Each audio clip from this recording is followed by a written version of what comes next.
კიდევ ერთხელ ბრუნდებით პირდაპირ ეთერში მოგესალმებით ყველას და წარმოგიდგენთ ჩვენ დღევანდელი გადაცემის პირველ სტუმარს ნარიყალას წმინდა ნიკოლოზის სახელობის ტაძრის წინამძღვარი დეკანოზი გიორგი თევდორიაშვილი დილამშვიდობის დაგვროცეთ მამონ. ერთმა ყველას მშვიდობიანი დილა გაგითენოთ. დღეს უნდა ვისაუბროთ რისხანებაზე და განრისხებაზე, ქართველი ხასიათისთვის განსაკუთრებით დამახასიათებულ თვისებაზე. იმიტომაც არის რომ ყოველ დილას მშვიდობას უსურვებ ჩვენ შუადღე მშვიდობისა, საღამო მშვიდობისა, განკაცებული მაცხოვარიც, როცა ეცხადება მოციქულებს, მშვიდობას უსურვებს. ანუ პირველი რაც ადამიანს შეიძლება ეს არის მშვიდობა და მშვიდობა აკლია ყველაზე ძალიან ადამიანს. რატომ? იმიტომ რომ ადამიანი არის ამ პარტავნებაში ჩავარდნილი, ამ პარტავნების ნაყოფი უკვე არის მრისხანება. ანუ ადამიანი ასე თუ ისე არის მრისხანებაში და მე-12 საზვერეთს ზუსტად ამის შესახებ გვაფრთხილებს. თუ ადამიანი მრისხანებაში იქნება, ის ვერ, ესე ვთქვათ, გაივლის ამ საზვერეს. ვისგან უნდა ვისწავლოთ სიმშვიდე და რომ გაგვეშოროს ჩვენ მრისხანება, მაცხოვარი პირდაპირ გვასწავლის, რომ ისწავლეთ ჩემგან, რამე თუ მშვიდ ვარ და მდაბალ გულითა. ასევე წმინდა წერილი, კერძოდ კი მათესახარება გვარიგებს, რომ როცა განრისხდებით, მზენო ჩავა თქვენ თავზე. ეს რას ნიშნავს, რომ ანუ ჩვენ ღმერთი გვაფრთხილებს, რომ განრისხება აუცდენელია, ანუ ყველა ადამიანი ვარდება განრისხებაში, თავად მაცხოვარიც კი ჩავარდა განრისხებაში, მაგრამ არ შეუცოდავს. ესე იგი შეიძლება ჩავარდეთ განრისხებაში, მაგრამ სანამ დაღამდება და მზე ჩავა, ანუ ძალიან მალე უნდა შეურიგდეთ იმ ადამიანს, ვიზეც განრისხდით. ამ შემთხვევაში ეშმაკს თავისი გარკვეული მზაკვარი დამოკიდებულება აქვს ჩვენთან და ხშირად ბევრი ადამიანი აცხადებს, რომ კი რისხდები და რისხანებაში ვარ, მაგრამ მალევე ასე ვთქვათ გამოდივარ მდგომარეობიდან და ამ ცოდვას უყურებს თითქოს არაფრად არ მიიჩნევს. ანუ ეს ნიშნავს იმას, რომ ხშირად ჩვენ მალევე მშვიდდებით, მაგრამ ეს არ ნიშნავს, რომ ჩვენ მშვიდები ვარ და მრისხანება გავიდა ჩვენგან. დროებით, ესე იგი მალევე გადის ეშმაკი, რომ ჩვენ დაგვავიწყოს ის მრისხანება, რომელიც დილით შემოვიდა და შეიძლება შუადღის თოკი აღარ იყოს. უნდა მივხვდეთ, რომ დედა მრისხანებისა ეს არის ამპარტავნება და ფარული ქედმაღლობა, ხასუსო. იოანეს სინელი ეკითხება ამ ცოდვას, რომ ვინ არიან შენი დედები და ვინ არიან შენი შვილები. არა დედა, არამედ დედები, ანუ მრისხანებას მრავალი დედა ყავს და მრავალი შვილი ყავს. როგორც აღნიშნეთ, მისი მთავარი დედა ეს არის ამპარტავნება, ფარული ქედმაღლება, ვერცხლის მოყარეობა, შური, სიძვა, თქვენ წარმოვიდგენეთ და უამრავი უკეთურება, მაგრამ შვილები უფრო მეტი ყავს ვიდრე დედები. აქედან მოდის გულფიცხელობა, ბრაზის, ასე ვთქვათ, ქონა გულში აუმეხსიერება და ასე შემდეგ. თუ კარგად დაუგვირდებით, ადამიანი არ არსებობს, ვისაც ეს გარკვეული ცოდვა არ კონდეს. და ხშირად როცა ადამიანი ვარდება ამ ცოდვაში, ეკლესია ურჩევს წმინდა მამები, რომ კარგად დააკვირდნენ საკუთარ სახეს. თუ არ გვაქვს სარკე, ნახოთ სხვა ადამიანები, რომლებიც მრისხანებაში არიან და ჩხუბობენ, რა მდგომარეობაში არიან. მათი გამომეტყველება, მათი თვალები, მათი ხელები, მათი ფეხები, საერთოდ რაღაც ადამიანი შეურაცხად მდგომარეობაში ვარდება. და თუ კარგად დაუკვირდებით, ეს ყველაფერი ყველა ჩვენთაგანის არსებობაში იჩენს თავს. ავიღოთ ესეთი მაგალითი. ავიღოთ ორი ჭიქა, ერთი ჭიქა იყოს სუფთა, ჩავასხა წყალი და მეორეში ფსკერზე ეყაროს ქვიშა. საკმარისია შეანჯღრიოთ ჭიქა, რომელშიც ფსკერზე არის ქვიშა, მაშინვე ფერ შეიცვლის ის წყალი. ანუ წამოტივტივდება ეს ქვიშა და ფერი შეეცვლება წყალს, მაგრამ ჭიქა, რომლის ფსკერზეც არაფერი არ არის, სუფთა, რამდენიც გინდა შეანჯღრიო, ის არასდროს არ შეიცვლის ფერს. ეს რას ნიშნავს? ანუ თუ ადამიანი განწმენდილია, მლოცველია, მარხველია, ეზიარება, ის რამდენიც გინდა გააბრაზო, ვერ გამოიყვან მდგომარეობიდან. შეიძლება განრისხდეს, მაგრამ არ შესწოდავს. ხო, როგორ შეიძლება არ განრისხდეს ეს საკითხებზე, როგორც თქვა, ჩვენს ქვეყანაში ან თქვა, გაკვეულ მდგომარეობაში შეიძლება განრისხდე, მაგრამ არ შესწოდო, მაგრამ როგორც კი ჩვენ რაღაც მოჩვენებითად მშვიდები ვართ, თითქოს საზოგადოებაში გვიცნობენ როგორც ესეთ წარმოსადეგ ადამიანს, როგორც კი ღმერთი დაუშვებს ჩვენზე რაღაც გარკვეულ მრისხანებას, მაშინვე ამოტივტივდება ჩვენში ყველა ის უკეთურება და სიბინძურე, რაც შენიღბული გვაქვს და თითქოს ვერ ვამჩნევთ. ამაზე სასურველია ჩვენ გავამახვილოთ ყურადღება. ისაც გონია რომ შვიდია, ის არის ყველაზე დიდი, ისე თქვა, ფიცხი და მრისხანი ადამიანი. ვიფიქროთ რომ ჩვენშიც არის მრისხანება და ვიფიქროთ ამ ყოველივეს დატევებაზე. ამის წამალი მოგახსენებათ არის უფლის სიყვარული, მოყვასი სიყვარული. თუ ადამიანს უფალი უყვარს და მოყვასი უყვარს, ის ნაკლებად გაბრაზდება. ის მაშინვე თუ დაინახა ადამიანი, რომელმაც მას რამე ავნო, დაიწყებს მის გამართლებას, მის მიტევებას, მის სიყვარულს და არ გაფიცხდება, როგორც ჩვენ გვემართება ხოლმე სამწუხაროდ ძალიან ხშირად. ამაზე სასურველია ყოველდღე გავამახვილოთ ყველა დღება. მადლობა ღმერთს მე ორშაბათობით მიწევს თქვენს ეთერში გამოსვლა და ყოველ ორშაბათს იმის მაგივრთო ჩვენ მრისხანები დავიწყოთ სასურველია ვიფიქროთ აი თქვათ ხელმძღვანელი ხარ და მიდიხარ სამსახურში და აპირებ ვინმეს დასჯას ვინმე საყვედურის მიცემას ვინმე სამსახურიდან გაშვებას ან ოჯახის უფროსი ხარ მამა ან დედა და აპირებ შვილების დასჯას და რაღაც გარკვეული მრისხანებით საყვედურის მიცემას აბა დაფიქრდი და საკუთარ თავს დაუკვირდი, რამდენი შენიშვნა შეიძლება შენ სხვა მოგცეს, რამდენად შენ ხარ დამნაშავე, რამდენად შენ არ იქცევი ისე როგორც უნდა იქცეოდე და თუ ადამიანი საკუთარ თავს განურისხდება, მე აღარ ექნება სურვილი სხვას რომ განურისხდეს. თუ შემოდის, ესე ვარიგებენ წმინდა მამები მრისხანება და ჩვენ არ შეგვიძლია გავუმკლავდეთ მას, საკუთარი თავის მიმართ, ესე ვთქვათ, მივაპყროთ მრისხანება. საკუთარ თავს გაუბრაზდეთ, საკუთარ თავს მიცეთ შენიშვნა და მე დავინახავთ რამდენი რამ არის ჩვენში გამოსასწორებელი და აღარ გვექნება სურვილი სხვას გაუბრაზდეთ. აი ადამიანი რომელსაც გარკვეული ნერვოზი ჭირს, გარკვეული ესეთი წოდები აქვს, როგორც ჩვენ ჩამოვთვალეთ, ის ამ ყველაფერს საკუთარ თავში კი ვერ ამჩნევს, მაშინვე უნდა რომ სხვა ადამიანის თვალში დაინახოს ბეწვი და საკუთარ თავში დირეს დანახვაც არ უნდა. და აქედან გამომდინარე თქო ხელმძღვანელი გაუბრაზდება და მრისხანებაში ჩავარდება ხელქვეითის მიმართ ის ასე თქვა სხვას გაუბრაზდება და ეს მრისხანება ტრიალებს 24 საათი ჩვენ ცნობიერებაში ჩვენ საზოგადოებაში და საზოგადოებაში დამუხტული რაღაც გარკვეული თითქოს ასანთის მიგდება უნდა და ასე თქვა იქუხებს ეს ყველაფერი ჩვენს გარშემო და დღესთვის ღამე-ღამეს და ადამიანი უფრო და უფრო მრისხანებაში ვარდება და უნდა გვახსოვდეს რომ პირველ რიგში მრისხანება ჩვენ გვაზიანებს, ჩვენ ფსიქიკას აზიანებს.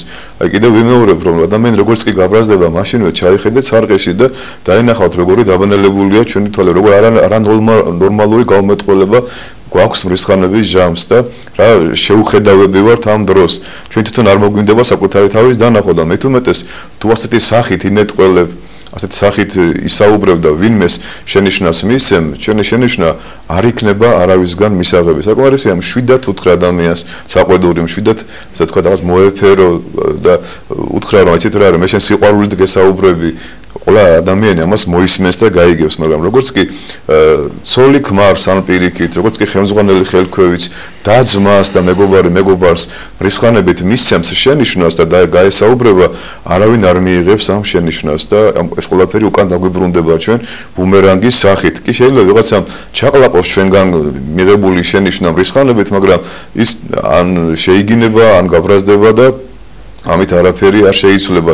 საკმარისია ჩვენ საყვედური შენიშვნა იქნება თუ რაღაც გარკვეული შეგონება ტკბილი ხმით, სიმშვიდე და სიყვარულით უთხრათ ადამიანს, ის მაშინვე გაიგებს ამ ყველაფერს და ყველაფერი კარგად იქნება. ბუმერანგის სახით დაგვიბრუნდება ასევე მამაო, რა თქმა უნდა, როდესაც ბავშვებს ასე დავსჯით მკაცრად და მრისხანით მოვექცევით, როდესაც შეიძლება ტკბილი სიტყვით შევაგონოთ რაღაც ბავშვებთან უფრო ადვილი არის ტკბილი სიტყვით რომ შეაგონო რაღაც ვიდრე უფროსებს, რა თქმა უნდა, მაგრამ თანამედროვეულად ისიც უნდა გავითვალისწინოთ, რომ როდესაც გაიზრდებიან ჩვენი შვილები და გამოავლენენ თუნდაც ჩვენს მიმართ, თუნდაც სხვების მიმართ ამ მრისხანებას, მაშინ აღარ უნდა გაგვიკვირდეს, როდესაც ჩვენვე მოვექეცით პატარაობაშივე მათ ასე დავსაჯეთ და მრისხანება გამოვიჩინოთ. ასე ჩაზახებ ბავშვს იგივე ამოგზახებს, ხო? ხშირად მშობლები მოდიან და ამბობენ ახსარებაში, რომ მე ჩემი შვილი სხვა დავწყეულე, ვცემე, ვეჩხუბე და ასე შემდეგ და ჩვენ ყოველთვის ვარიგებთ მათ, რომ არ შეიძლება ეს ყველაფერი თქვენ უკან დაგებრუნდებათ.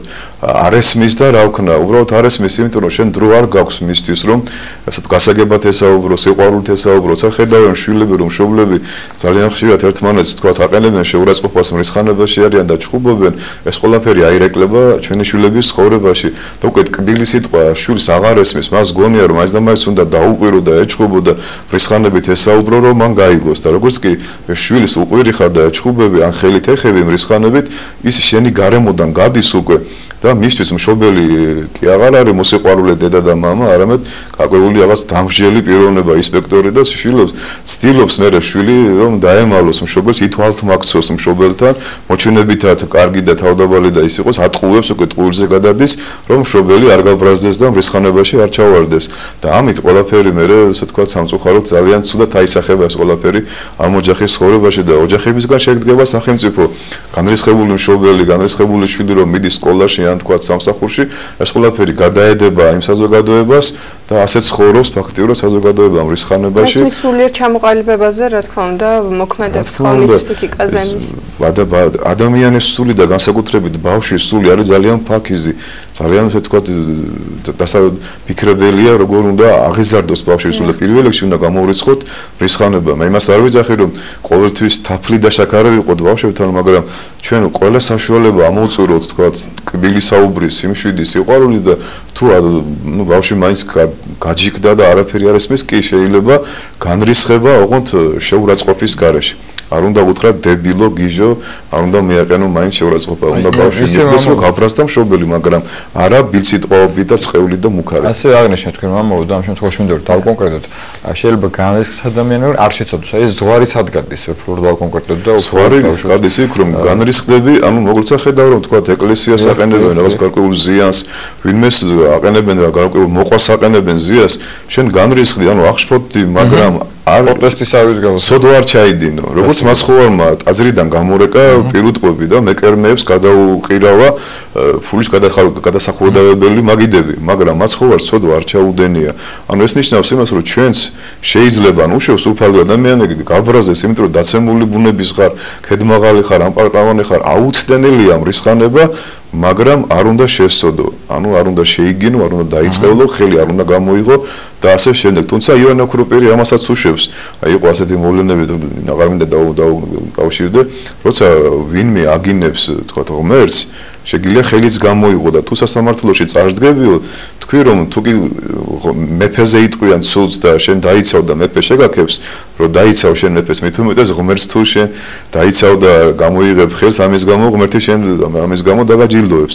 ანუ არ ვიძახი იმას რომ ქვეყანა თავზე იქცეოდეს და ჩვენ სიმშვიდეში ვიყოთ და ასე შემდეგ. პირდაპირ წერია 131 ფსალმოში ღმერთო მოეხსენე დავითი და სიმშვიდე მისი. ეს სიტყვები ეწერა ბაგრატიონთა ჩვენი მეფეების დროშაზე. ანუ პირველი ეს არის მეფე ხარ, ვაზირი ხარ, თუ ვინც ხარ, მოძღვარი ხარ, მშობელი ხარ, თუ შვილი ხარ, მასწავლებელი ხარ, თუ ასე შემდეგ, გევალება პირველ რიგში სიმშვიდე. ანუ შენი საბიზიტო ბარათი არის სიმშვიდე. თუ ადამიანი მრისხანებაში ხარ, როგორიც გინდა განათლებული იყო, ციგნობარი იყო და თანამდებობის პირი იყო, როგორც კი გამოდიხარ მდგომარეობიდან, ამით უკვე შენ აჩვენებ შენ შინაგან მდგომარეობას საზოგადოებას, რომ შენ არ ხარ ხელმძღვანელი, შენ არ ხარ მამა, შენ არ ხარ დედა, შენ ხარ ერთი ცოდვილი ადამიანი, რომელიც ელემენტარული რაღაც გარკვეული განსაცდელი შენს გამოდიხარ მდგომარეობიდან, აი აიღოთ ავტომობილით გადაადგილება ქალაქში, როგორც კი საყვირს მოგცემს ვინმე, მაშინვე გადავდივართ ფილსიტყვაობაზე, ან როგორც კი შუქნისას შეყოვნდები, მაშინვე იგისინდაგნალმე ჩქარა და ასე შემდეგ. ეს ძალიან მარტივია ამის მიხედვით და საშველი გამოსავალი ის არის, რომ ადამიანმა ილოცოს, გაინთავისუფლოს გული, სხეული მომაკვდინებელი ცოდობისგან და ადამიანი უკვე აღარ გაბრაზდება. თუ გაბრაზდება, აღარ შესწოდავს და მისი გამომეტყველებაც სიმშვიდით იქნება. ახსოვს რატომ არის რომ ჩვენ თანამედროვე სასულიერო პირებს და ყველას უკვირთ პატრიარქის სიმშვიდე.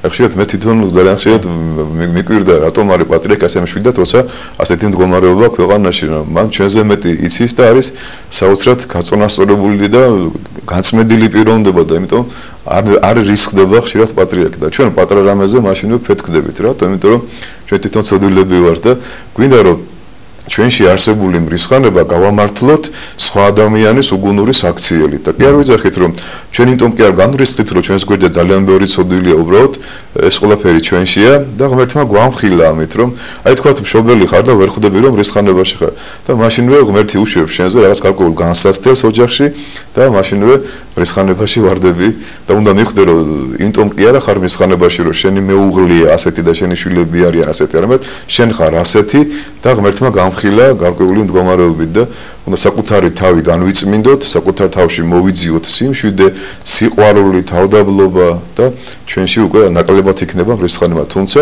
ვაღიარებთ რომ მრისხანება შემოვა მაინც, მაგრამ უკვე შეგვეძლება გავუმკლავდეთ ყველანაირ აი ამ მრისხანებას. გადაძერგოს ცოდვაში შემდგომად ცოდვა. და თავიდანვე დავიწყოთ ფიქრი რომ როცა ჩვენ განრისხებაში ჩავვარდით, აქ რა არის ჩვენი ბრალი? და მიხვდებით რომ ძალიან ბევრი რამე იქნება ჩვენი დანაშაული, იმიტომ რომ ეს მრისხანება იტომ დაგვატყდა თავს, რომ ჩვენ რაღაც ვერ მოვიქეცით ისე და ეს არის ყველაფერი ჩვენი განვლილი ცხოვრების გარკვეული ლოგიკური შედეგი. ანუ ჩვენ თქო არ გვეძინა, არ გვილოცია, არ ზიარებულ ვართ, არ ყოფილი ვართ წირვაზე, რაღაცას ტყუილში ვცხოვრობთ, რაღაც ვიპარავთ, არა ვართ კეთილსინდისიერი, მატყუარები ვართ, მოჩვენებითად მშვიდები ვართ და აი მაშინვე ადამიანს სახეზე შეეტყობა როგორი პიროვნებაც არის. ეს არის ძალიან კარგი რედგენით საკუთარი თავის. თუ გვინდა, თუ მალე ბრაზდები, ესე იგი დიდ ამპარტავნებაში ხარ. თუ გვიან ბრაზდები, შედარებით ნაკლები ამპარტავნებაა შენში. თუ არ გეტყობა, მაგრამ მაინც ბრაზდები, ესე იგი ფარული ქედმაღლობაა შენში და კარგად ახარ შენიღბული. ეს ძალიან საინტერესო მდგომარეობა, მოჩვენებითად მშვიდებიც არის ასეთი ადამიანები, თქვათ, გონია რომ ძალიან გაწონასწორებულია მშვიდია, მაგრამ იმასაც ამხელის ღმერთი, როცა გარკვეულ რისხანებაში ვარდება.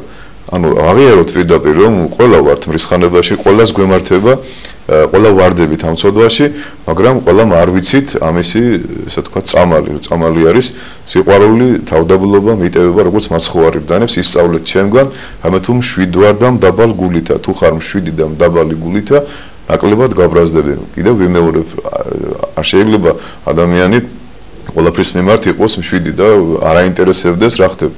როგორც შეიძლება რაღაც გარკვეულ საკითხებზე არ გავრაზდე, მაგრამ თუ გავვრაზდებით, როგორც წმინდა წერილი გვასწავლის, მზე ნუ ჩავა ჩვენ თავზე. ანუ საღამომდე მოხდეს დაწნარება, დამშვიდება, შერიგება, თორე თუ შენ არ ურიგდები ადამიანს გული ატკინე, წარმოვიდგინე ეს ადამიანი თელი დღე იტანჯება, ხო, როცა შენ რაღაც გარკვეულად მრისხანებით უთხარი მას, რაღაც გარკვეული შენიშვნა, ის მერე სხვას გაუბრაზდება და ეს ყველაფერი ჯაჭვურად გადაეცემა ერთმანეთს. და თელი ქვეყანა და ქალაქი, რაიონი, ოჯახი, სასწავლებელი სამსახური არის აგებული თქვათ ხელმძღვანელის ხასიათზე.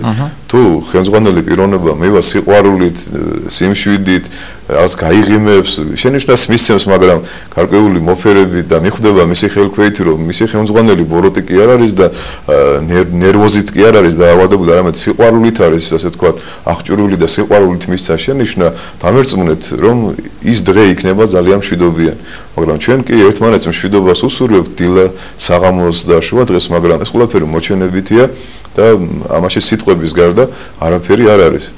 თავარია ქმედება და არა სიტყვებით ერთმანეთის მოფერება და დალოცვა. წარმოვიდგინე ადამიანს დილა მშვიდობისას ეუბნები და მერე გადადეხარ ჭყუბზე და იწყებ რაღაც გარკვეული მრისხანებით რიგორისტულ საუბარს და ასე ხანდახან ჩვენი ქადაგება სასულიერო პირების რომ მრისხანებით ვქადაგებთ და მრისხანებით ქადაგება ბუნებრივია არ იქნება მიტანელი ადამიანი. მრევლის ყურება უნდა. კი, რა თქმა უნდა, მოზღვარიც ხანდახან შეიძლება გაბრაზდეს მრევლის ქმედებაზე, მაგრამ უნდა დაინახოს მრევლმა, რომ მოზღვარი ამას სიყვარულით საყვედურობს და არა გაბოროტებით და შეიძლება იფიქროს მრევლმა, რომ ამაო ჩემზე არის გაბრაზებული, მე არ უყვარვარ და იმიტომ მეჩხუბება. ამას ძალიან ხშირად ფიქრობენ მრევლი, რომ იმიტომ მომცა შენიშვნა ჩემმა მოზღვარმა რისხანებით, რომ არ უყვარვარ და რაღაცაზე გაბრაზებული ჩემზე.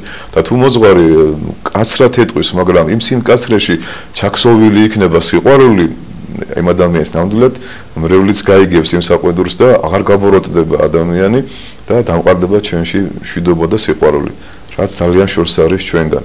ერთმანეთს რომ მშვიდობა და სიყვარული იყოს ჩვენში და ერთმანეთს რომ მართლაც ეს განვაშოროთ მრისხანება, სიფიცხეს და ჩვენში იქნება მშვიდობა და სიყვარული. მე ერთმანეთს დიდი მადლობა მოსაუბრისათვის, მობრძანებისათვის. გვესაუბრებოდა ნარიყალას წმინდა ნიკოლოზის სახელობის ტაძრის წინამძღვარი დეკანოზი გიორგი თევდორაშვილი.